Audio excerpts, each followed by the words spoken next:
The Dreadmore Saga, Book 2, Awakening, written by A. Walker, narrated by Stephen Miller. Prologue. Civility is an illusion.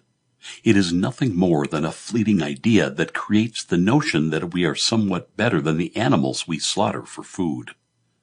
But in fact, we are the complete opposite. The nature of man has always been a dark, insatiable lust for greed and power. It is that greed that has led to the current state in which we have come to find ourselves. The Magelentic Council that stood for hundreds of years has fallen. Anarchy and chaos govern over those who remained. Blindsided and naive to the fact of treason, Karcan, leader of the Mages Guild, seized control of Skystead, and now spreads his tyranny and misguided antics across Balmora in hopes of unifying the lands under his singularity. Eerea, our once great leader, prime of Skystead, is no more. Betrayed by our bane, his death was a senseless and arrogant tragedy. I, and along with what remains of Balmora's leaders, have sought refuge in the impenetrable city of Ironforge. Darkness has spread. War is coming. Death is inevitable. And all of Eerea will be scourged. Chapter 1. Eerea.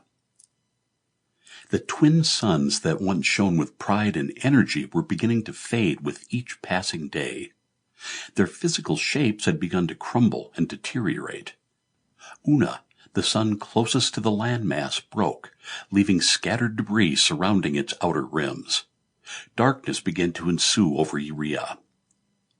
Balmora's skies had become gloomy.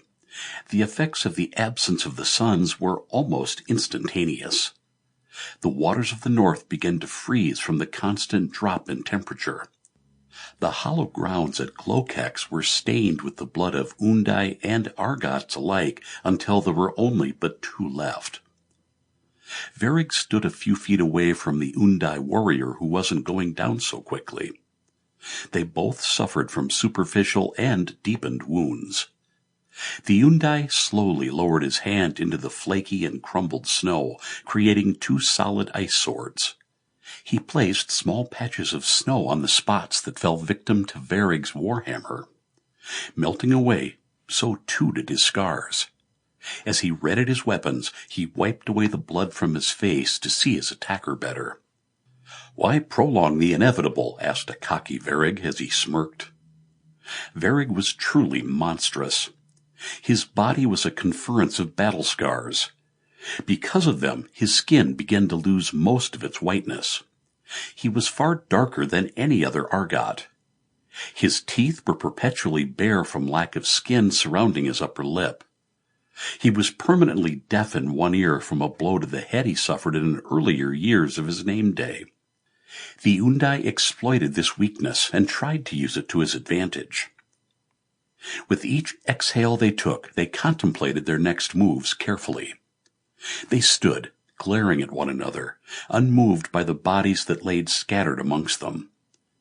After a few more seconds, the Undai charged. Leading with his swords, he aimed for Verig's face, but the warhammer hindered his advance. "You'll have to do better than that." The top of the warhammer was detached from the base, but was still connected by a thick metal chain. Verig swung it with an immeasurable force and struck his opponent at the top of his right arm. Laying face first on the ground, the Undai took a moment to collect himself. His head was ringing, his body sore. Verig rejoiced in his unmatched prowess. "I told you your death was inevitable. The death of these lands is inevitable. War is inevitable. You will be the first to die for a noble cause, and you will not be the last." "You and your brethren are monsters," the Undai struggled to say as he tried to stand. "We are nothing compared to what will come. Vorkalth is more powerful than we ever could have anticipated, and he will cleanse all of Eerea." "Who is Vorkalth?" Verig placed his hammer over the enemy's skull.